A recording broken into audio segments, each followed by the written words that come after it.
السلام علیکم ورحمۃ اللہ وبرکاتہ۔ کیسے ہیں پیارے بچوں؟ امید ہے خیریت کے ساتھ رمضان شریف گزار رہی ہوں گے۔ میں ہوں آپ کی میزبان میم ساجدہ، اور میں حاضر ہوئی ہوں آپ کے سامنے ایک آیت اور ایک کہانی لے کر۔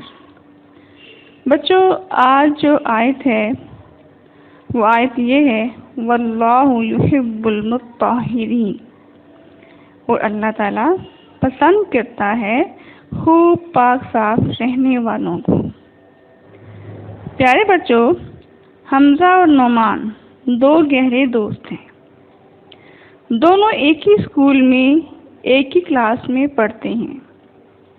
حمزہ ذرا ڈیسنٹ اور ویل ڈریس بچہ ہے، جبکہ نعمان تھوڑا کیئرلیس بچہ ہے۔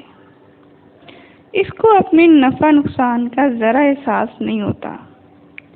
اسی لیے ایک دن جب دونوں دوست اسکول سے واپس گھر جا رہے تھے تو اچانک آواز آئی، احمد کی ملائی والی کلفی، جو ایک بار آئے وہ بار بار کھائے۔ احمد کی ملائی والی کلفی، جو ایک بار آئے وہ بار بار کھائے۔ دوسری طرف سے آواز آئی، چچر احمد کی مشہور فروٹ چاٹ، چچر احمد کی مشہور فروٹ چاٹ۔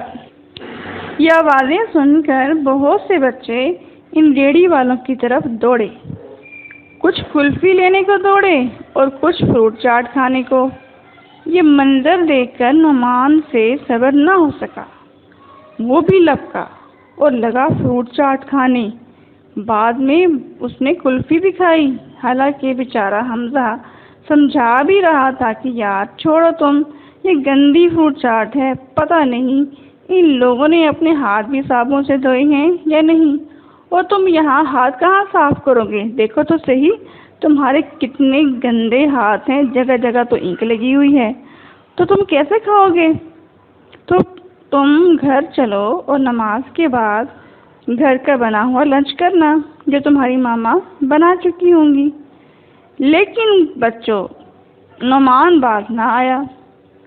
آخر جب خوب پیٹ بھر کر نعمان گھر پہنچا تو امی جان کے بار بار کہنے کے باوجود لنچ نہیں کھایا، اور نہ ہی اس نے صحیح بات بتائی کہ میں تو کھایا ہوں، بلکہ کہنے لگا مجھے تو بھوک ہی نہیں ہے، بعد میں کھا لوں گا، اور وہ بوجھل قدموں سے اپنے کمرے میں چلا گیا۔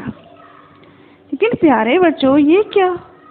کچھ ہی دیر بعد نعمان کی طبیعت اچانک خراب ہو گئی۔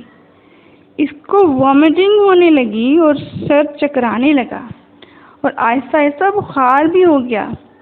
اس کے پیرنٹس پریشان ہو گئے، اور ڈاکٹر کے پاس جب لے کر گئے تو اس نے کہا یقیناً اس نے کوئی باہر کی اوٹ پٹانگ چیز کھائی ہے، اس لیے اس کو سخت قسم کا انفیکشن ہو گیا ہے، کیونکہ باہر کی چیزیں صاف ستھری نہیں ہوتی۔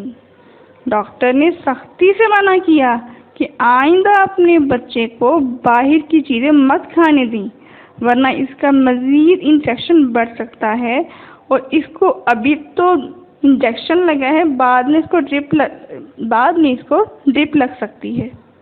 جس کو سن کر نعمان بیچارہ خوف زدہ ہو گیا، اور ڈاکٹر نے اسپیشل یہ بات کہی کہ آج کل تو بہت ہی خطرہ ہے، کیونکہ کرونا وائرس پھیلا ہوا ہے، اس لیے باہر کی چیزیں کھانے سے پرہیز کی جائے۔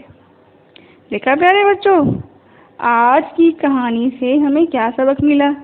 یہی کہ ہمیں باہر کی چیزیں بالکل نہیں کھانی چاہیے، کیونکہ وقتی طور پر تو ان میں ٹیسٹ ہمیں فیل ہوتا ہے، لیکن صفائی کا بالکل خیال نہیں رکھا جاتا۔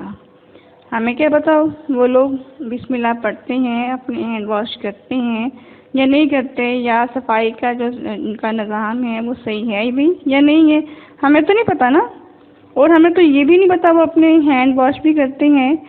اور بچوں، ہمیں ہاتھ دھو کر یعنی ہینڈ واش کر کے کھانا چاہیے۔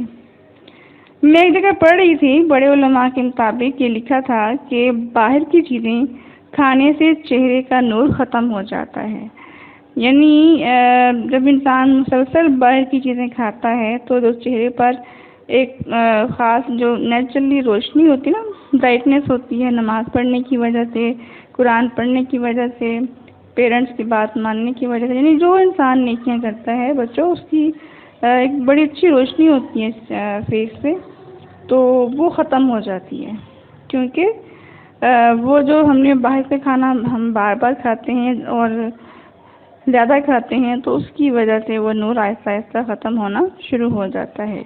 تو دیکھا بچوں، اس سے نقصان ہمارا مطلب دنیاوی بھی ہوتا ہے، اخروی بھی ہوتا ہے، تو ہمیں باہر کی چیزیں کھانے سے حتی الامکان اوائڈ کرنا چاہیے۔